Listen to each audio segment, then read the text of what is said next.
need to know how to do public speaking. It is very important. I have personally suffered a lot because of overly empathizing with things. Consent is very important. You need to take the consent of the client before a therapy. Hello everyone, I am Vedhanti Jagdale, an undergraduate psychology student, and today I am going to tell you all the skills that you need to develop as a psychology student.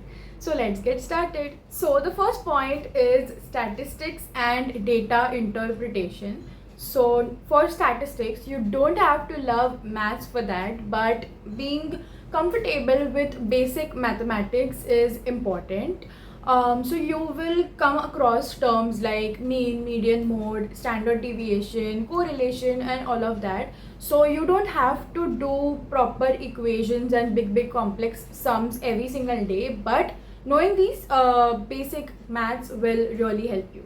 Data interpretation is also an important part of psychology. You might come across different types of data.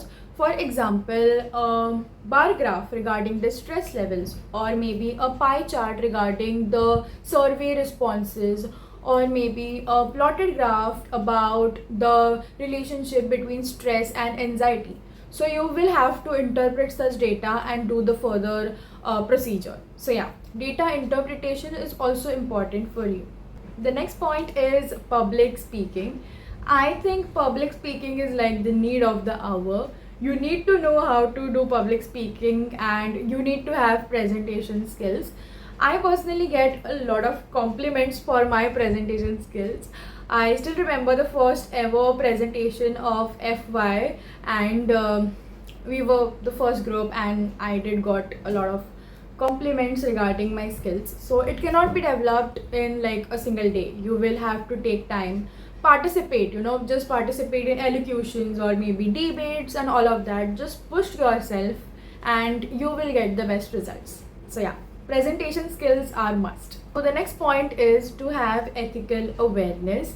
So there is a list of ethics that is given by APA. It is basically a list of moral guidelines that you need to follow. So as psychology students, you need to know the importance of consent, confidentiality, and the basic ethics that are given. So consent is very important. You need to take the consent of the client before a therapy. If you are working with kids, then you will have to take the consent of their parents. In fact, basic surveys also require consent. There is a section for you to tick that you have given the consent. So yeah, consent, confidentiality, and all of those basic things are important at an initial level. The next point is to have empathy with boundaries. So I have personally suffered a lot because of overly empathizing with things. So okay, don't get me wrong, you have to be empathetic, you have to put yourself in someone else's shoes, but do not absorb all the problems. It will cause you a harm. So you have to be empathetic, but know how to set your boundaries. You have to have boundaries. So the last point for today is to know basic editing. As students, whether you are a psychology student or not, you need to know how to edit. So basic editing is essential. Platforms like Google Sheets, Google Docs, Canva, and in fact Google Forms is important for you to know. I think all of these platforms are very student friendly and easy to use once you get a hang of it. You can pick random topics and start editing on it. Initially, I thought that Canva is tough to use, but once you start, you will start exploring the tools and it's fun. I think editing is fun.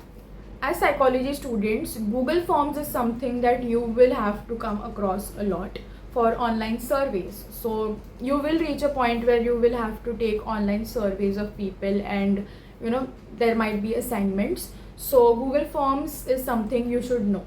You do not have to master all of these skills, but at least start them. It will only make your journey smoother. So yeah, stay curious, follow along.